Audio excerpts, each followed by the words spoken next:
parlé, d'avoir tenu des discours et écrit des ouvrages, Kémy Séba fait face à 30 ans de prison en France du fait de poursuites qui sont mises en œuvre à son encontre par l'État français en représailles de son engagement contre le néocolonialisme et contre les abus que les régimes france-africains ont produits, notamment en Afrique de l'Ouest.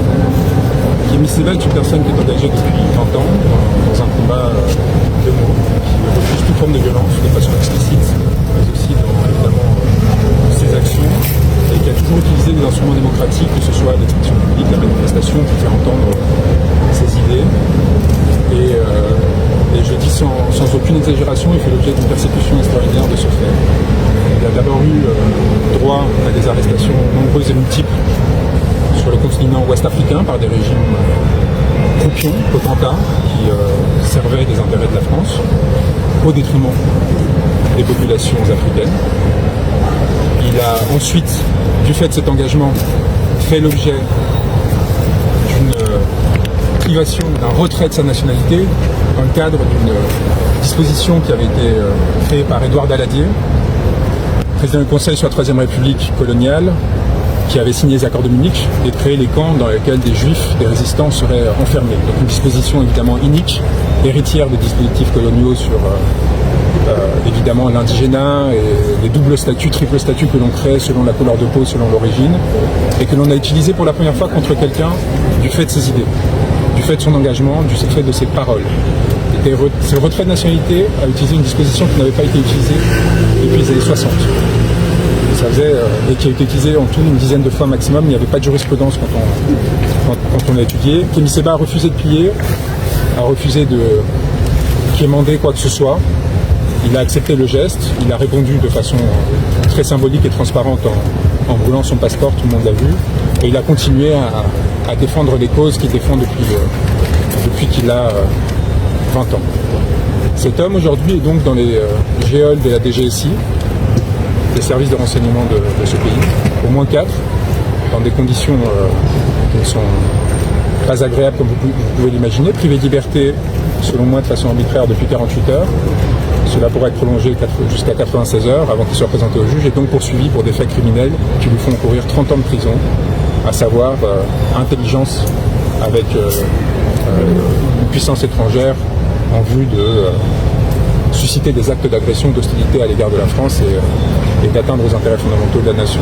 C'est une disposition qui est issue du code militaire, donc qui a vocation à s'appliquer à des militaires, à des hauts fonctionnaires, à des personnes qui, dans le passé, ça a été vu, qui ont volé des plans de centrales nucléaires, qui ont travaillé avec des services de renseignement. Ce n'est évidemment pas le cas de Kémy Séba, et surtout c'est une disposition qui ne peut s'appliquer que si vous cherchez à provoquer un conflit armé ou que vous nourrissez un conflit armé existant avec la France ou chercher à atteindre à son intégrité territoriale et sa souveraineté. Donc des dispositions particulièrement graves auxquelles Kémy Séba n'a évidemment pas souscrit. Et évidemment, une condition de cette infraction supplémentaire, c'est le secret. Kémy Séba n'a jamais masqué, parce que là pourtant lui a été lourdement reproché ses actions et partenariats avec de très nombreuses forces géopolitiques qui font contrepoids à la puissance états-unienne et de façon générale, selon ses termes, à l'Occident, que ce soit le Venezuela, Cuba, la Russie et bien d'autres. Il a toujours assumé et mis en valeur ce qu'il considérait comme des partenariats géostratégiques et géopolitiques fondamentaux pour permettre l'émancipation des peuples africains et jamais pour s'asservir à une nouvelle puissance. Il avait d'ailleurs rappelé en Russie aux autorités russes, dans un discours public qui a été vu des millions de fois, en leur faisant très clairement comprendre que s'il comptait prendre la place de l'ancien colon, il ne pouvait pas compter sur lui, ni sur le peuple africain, qui lui ferait voir son sérieux. Et donc on cherche à partir de là à construire un prétexte en fait pour détruire cet homme, le mettre à l'ombre, et probablement pour venger l'humiliation que ressentent une partie des dirigeants français suite à l'effondrement en fait de ces dispositifs france-africains qui ont longtemps alimenté, y compris financièrement, les élites de ce pays. Robert Bourgi le rappelait encore il y a quelques jours, avec le fonctionnement de Malek entre les régimes alliés de la France et les élites dirigeantes françaises. Et pour avoir dénoncé cela, pour s'être opposé à cela, pour avoir contribué à s'assurer qu'il y ait un changement dans un certain nombre de pays qui permettent de remettre la souveraineté africaine au devant de la scène, eh bien, il a le droit à une vengeance mesquine qui pourrait avoir des conséquences gravissimes, bien au-delà, encore une fois, de sa situation à lui, parce que, je vous rappelle, M. Seba n'a ni commis, ni incité à un quelconque acte de violence, cela ne lui est même pas reproché, et il n'a fait qu'utiliser des mots. Et si on a inventé en France des dispositions pénales pour interdire que les délits de presse fassent l'objet d'une contrainte de corps, c'est-à-dire puissent amener à un placement en détention ou même en garde à vue, c'est bien parce que l'on sait très bien les conséquences que les lettres de cachet peuvent avoir sur la démocratie et sur la souveraineté du peuple. Aujourd'hui, avec Kémy Séba, on décide d'invoquer une disposition qui n'est jamais appliquée contre des citoyens, a fortiori contre des journalistes ou des intellectuels, pour le faire taire et pour l'écraser. Et donc nous sommes sur une situation qui devrait tous nous inquiéter. Alors j'ai lu beaucoup de portraits assez insupportables d'ailleurs, assez réguliers, concernant la supposée personnalité de M. Séba, son passé et ainsi de suite. Ça a été 1000 fois détaillé, 1000 fois décrit. Surtout, ça ne doit pas vous faire masquer cette réalité. Cet homme est persécuté du fait de mots et encourt 30 ans de prison du fait de mots qu'il a utilisés. Cela pourra demain s'appliquer à n'importe lequel d'entre vous.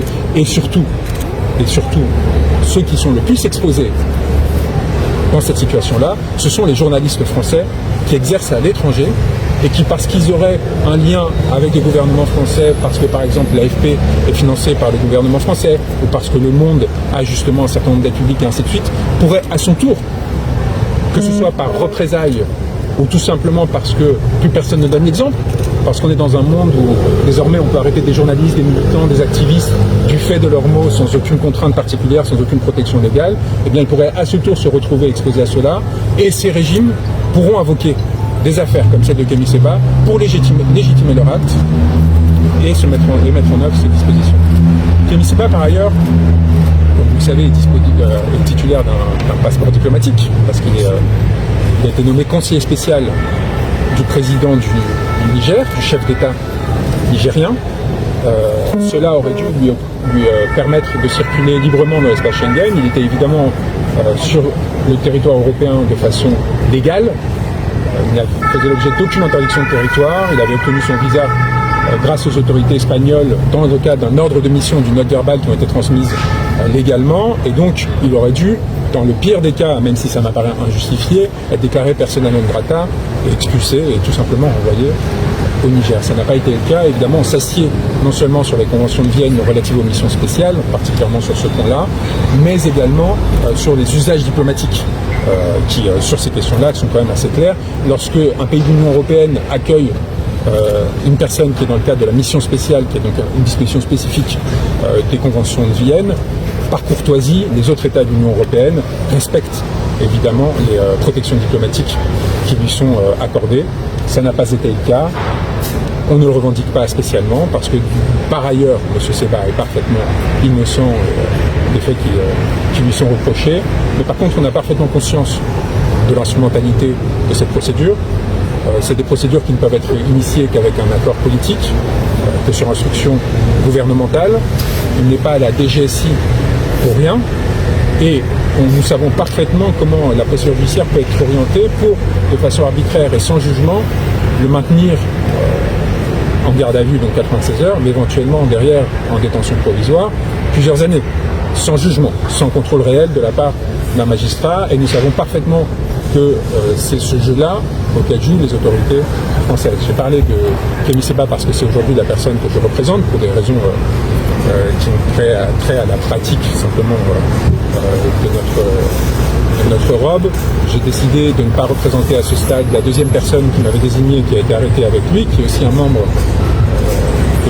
d'urgence panafricaniste et à qui sont reprochés les mêmes faits. Je n'ai pas le droit, puisque la garde à vue est encore en cours, de vous faire part de ce qui est dit, du contenu de ces échanges évidemment, et de la procédure judiciaire. Mais ces éléments que je vous transmets sont, à mon sens, suffisants pour vous permettre de vous rendre compte de la gravité de la situation, et quel que soit notre positionnement politique, idéologique, ou la perception qu'un certain nombre de médias peuvent créer de la personnage et de M. Seba, qui d'ailleurs ne correspond en rien à la réalité, inquiéter des citoyens français sur la dérive que l'on connaît depuis un certain temps en France par rapport aux libertés fondamentales, évidemment, et en particulier sur les questions africaines, sur le rapport avec le continent africain et sur notre incapacité à prendre acte de ce qu'un monde est fini et qu'un nouveau est en train de naître, et qu'il s'agit maintenant d'ajuster et de cesser de faire payer ce que l'on considère être une défaite ou une humiliation à des personnes qui l'auraient causé. Il est pitoyable, et je pèse mes mots, que la France fasse reposer sur Kémy Seba, sur un individu qui dirige une ONG et qui ne fait que tenir des discours, son échec géopolitique sur plusieurs dizaines de pays et un continent tout entier. Cela pose question sur l'aveuglement dans lequel les autorités, le gouvernement, mais aussi dans une certaine mesure l'administration et la diplomatie se sont enfermés quant aux causes de ce processus et la désaffiliation et peut-être le désintérêt, voire le désamour de plus en plus prononcé que les populations, partie des populations ouest-africaines en particulier, ont à l'égard de l'État français, mais aussi de façon croissante à l'égard de la population française, parce que c'est en train de créer des tensions entre nos peuples que l'on risque de payer de très nombreuses années. Et je pense que l'arrestation de Kémy Seba va être très mal reçue chez de nombreuses personnes, en particulier sur le continent, et que le gouvernement et l'État français agissent de façon irresponsable également à l'égard des intérêts français et de leurs ressortissants. Allumer le feu de cette façon m'apparaît particulièrement dangereux. Encore une fois, quand à l'inverse, Kémy Seba a dans tous ses discours systématiquement fait la différence entre les élites françaises qu'il considère oligarchiques et le peuple français. Et ça, c'est un point fondamental parce que lui a toujours eu à cœur de tenter de maintenir un lien entre des populations. Et ce lien-là, il est en train d'être brisé et massacré par les autorités françaises. Si vous avez des questions, je suis évidemment à votre disposition. Juste une question. Aux États-Unis, le mouvement Uhuru s'est vu accusé des mêmes chefs d'inculpation que Kémy Seba. Que pensez-vous de ce lien? Je n'ai pas d'informations sur cet élément et surtout, ce n'est pas un dossier que je représente, donc je ne peux pas me prononcer sur cette question. Est-ce que vous pouvez nous rappeler les conditions d'interpellation, si vous les connaissez, de Kémy Seba? C'était quand? C'était où précisément? Est-ce que ça a été violent ou pas? Le seul élément que je peux vous partager, c'est que Kémy Seba a été insulté, a été projeté contre une vitre de façon violente par une dizaine de personnes cagoulées. D'accord? Donc, M. Seba a toujours répondu à toute convocation qui lui avait été adressée par une quelconque autorité de justice, où que ce soit. Kémy Seba n'a jamais fui ses responsabilités dans un quelconque autre pays, et il a montré qu'il n'avait pas peur de la prison, qu'il n'avait pas peur de la justice, et qu'il assumait l'ensemble des actes qu'il commettait. Cet homme-là a été arrêté, à mon sens, de façon lâche et violente et excessive, par donc des membres de la DGSI cagoulés qui l'ont, dans la rue, violemment arrêté, puis après évidemment placé en garde à vue, où en garde à vue, ses droits sont formellement respectés. C'est-à-dire qu'il n'y a plus de violence, à mon sens, et de ce que je sais, depuis le placement en garde à vue, en tout cas jusqu'à ce stade. En tout cas sur les conditions de détention, ce qui m'apparaissait en effet important de vous donner ces éléments qui sont de nature à se poser des questions. Parce que M. Seba, et c'est un point qui est important d'aborder, peut-être en France en transit, comme vous le savez, il a des membres de sa famille qui sont restés en France. Une chose, c'est d'enlever les papiers d'une personne, une autre, c'est de l'arracher aux personnes qu'il aime et qu'il a aimées, qu'il comptait revoir après justement la procédure vexatoire qu'il a subie, qu'il comptait accompagner pour l'un d'entre eux dans des conditions sanitaires qui sont extrêmement dégradées et qu'il avait besoin du coup d'accompagner. En l'occurrence son père, c'est un point fondamental. Il avait par ailleurs, parce que c'est un élément fondamental, c'est un opposant béninois. Et c'est une question qui est fondamentale aussi dans la procédure en cours. C'est que l'hypothèse, il y a plusieurs hypothèses, mais l'hypothèse qui consiste à faire une faveur au président, au potentat béninois, Patrice Talon, qui mène une chasse aux sorcières contre ses opposants aujourd'hui et qui cherche à nettoyer complètement l'espace politique afin de se faire réélire dans des conditions qui ne seront pas justifiées et qui ne permettront pas au peuple béninois de se faire entendre. Et évidemment une hypothèse qui m'apparaît sérieuse. On sait parfaitement qu'aujourd'hui, Kémy Séba, s'il est renvoyé au Bénin dont il a la nationalité, sera immédiatement arrêté et encourra là aussi la perpétuité pour des délits politiques. Et donc cette menace-là et l'articulation de l'action des autorités françaises avec les autorités béninoises n'est pas exclue parce que la façon dont il est accusé, les crimes dont il est accusé, le crime dont il est accusé pour lequel il aura 30 ans de prison, ne peut pas s'articuler juridiquement. Il n'y a pas de fondement à l'accusation qui est portée sur M. Séba. Donc la question c'est pourquoi cette menace ? Est-ce que la France a décidé d'adopter les politiques poutiniennes et de prendre en otage un individu pour faire contrepoids à la situation qui touche au président Bazoum au Niger, par exemple, et pour essayer de faire chanter les autorités nigériennes? Est-ce que la France cherche à nettoyer l'espace politique béninois en lieu et place de M. Talon pour s'assurer qu'il n'est pas un opposant lors des prochaines élections de nature à lui faire perdre cette élection? Est-ce que c'est une vengeance par rapport à ce qui s'est passé ces dernières années en Afrique de l'Ouest? Est-ce que c'est une combinaison de ces facteurs? En tout cas, il y a suffisamment d'éléments à charge contre les autorités françaises aujourd'hui et très peu d'éléments à décharge parce qu'encore une fois, sans que je puisse ne rentrer sur le détail de la procédure, à ce stade, il n'y a rien qui puisse sérieusement être reproché à M. Séba. Juridiquement parlant, quelles sont les marges de manœuvre que nous avons ici pour manifester? Je pense qu'il est très important que les autorités françaises sachent que les ressortissants français et de façon générale les opinions publiques africaines et ouest-africaines n'acceptent pas que l'on arrête l'un des leurs pour des délits d'opinion et qu'on leur fasse encourir pour ces délits d'opinion et ou de presse jusqu'à 30 ans de prison. M. Séba porte un combat d'émancipation, il a le droit de le faire, il est légitime à le faire et il faut qu'il soit protégé tant qu'il respecte la loi, évidemment, dans cette façon d'agir. C'est bien, c'est les 48 heures qu'il est en garde à vue pour motif d'intelligence avec une puissance étrangère et quel autre motif? Atteinte le même crime, mais cette fois pour 10 ans de prison, parce que il aurait atteint aux intérêts fondamentaux de la nation. Ce qui est en fait la même version de la première accusation, mais délavée, beaucoup plus large. En gros, sans vouloir être grossier, mais vous pissez dans une lagune et vous avez atteint à l'environnement français, donc vous pouvez être poursuivi pour ce délit, pour ce crime. Évidemment, c'est pas dans ces cadres-là que c'est appliqué, mais le champ d'application de cette deuxième incrimination est tellement large, atteinte à l'environnement, aux moyens de la diplomatie à la défense française, à la souveraineté, que, en fait, à ce stade-là de la procédure, et dans un pays où les procédures judiciaires font l'objet de pressions politiques toujours croissantes et d'un suivisme parfois de la part des parquetiers de plus en plus important, ça peut permettre en fait pendant plusieurs jours, plusieurs semaines, plusieurs mois, voire plusieurs années, de tenir quelqu'un dans les raies de l'appareil judiciaire de façon injustifiée. Donc je ne peux pas rentrer sur le contenu de la garde à vue, mais il n'y a rien dans ce qui a été énoncé, la seule chose que je peux dire dans le cadre de cette procédure, qui ne soit pas publiquement connu, discuté. Il n'y a aucun élément, entre guillemets, caché des activités de Kémy Séba qui serait en train de ressurgir. Tout ce sur quoi il est interrogé est dans l'espace public, revendiqué et assumé par M. Séba lui-même. Donc à partir de là, je pourrais vous en dire plus une fois qu'on aura la garde à vue. Est-ce que le Niger a essayé de l'aider comme il est un représentant spécial du Je vous renvoie aux autorités nigériennes sur ce point. Je ne sais pas si ils ont apporté une aide. Je respecte la souveraineté des autorités nigériennes et c'est à elles de décider si elles le souhaitent de s'exprimer publiquement quand elles le souhaiteront ou de faire les démarches qu'elles le souhaiteront. Vous l'avez vu, Kémy Séba? Je l'accompagne évidemment au cours de la garde à vue depuis le début, sur des interrogatoires obligatoires et j'essaie de l'accompagner dans cette situation. Il est serein parce que c'est pas la première fois qu'il fait l'objet d'une arrestation ou d'une privation de liberté arbitraire. Il sait parfaitement, il y a justement aussi une stratégie de transparence parce qu'il sait très bien que le secret ne peut aller qu'à son détriment.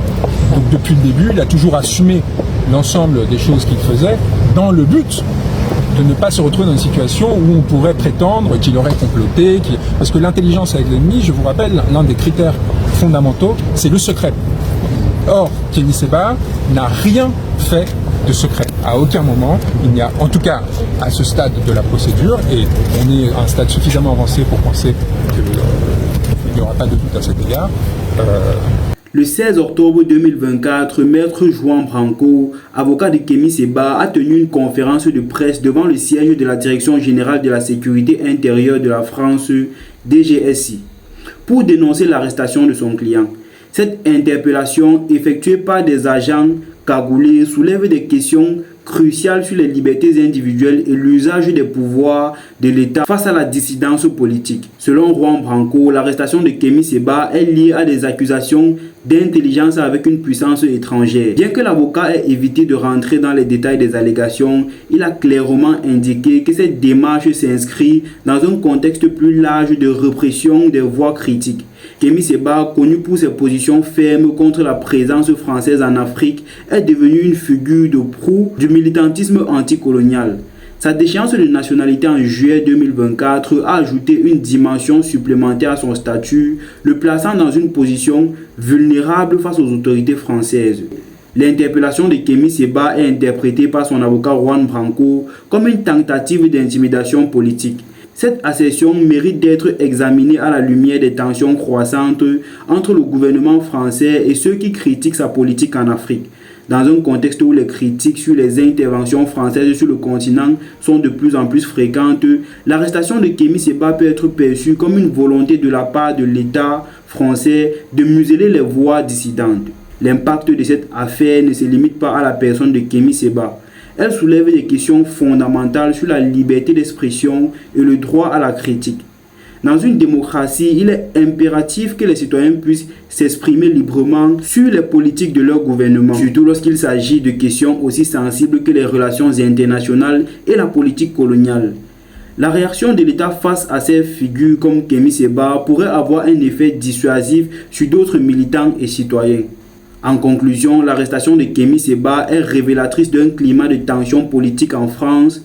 Alors que la situation en Afrique continue d'évoluer, il est essentiel que la voix des critiques soit entendue et protégée. Les événements récents mettent en lumière la nécessité d'une vigilance accrue pour défendre les droits individuels et grandir une véritable démocratie où le débat et la critique sont non seulement tolérés mais encouragés. Cette affaire pourrait bien être un tournant majeur dans la manière dont la France gère les critiques de sa politique africaine et il est crucial de suivre l'évolution de cette situation. Et bah c'était tout pour cette vidéo. N'hésitez pas de laisser votre avis en commentaire et de vous abonner pour que je vous tienne informé de l'évolution de cette situation, de partager pour informer et surtout de laisser un like. Merci.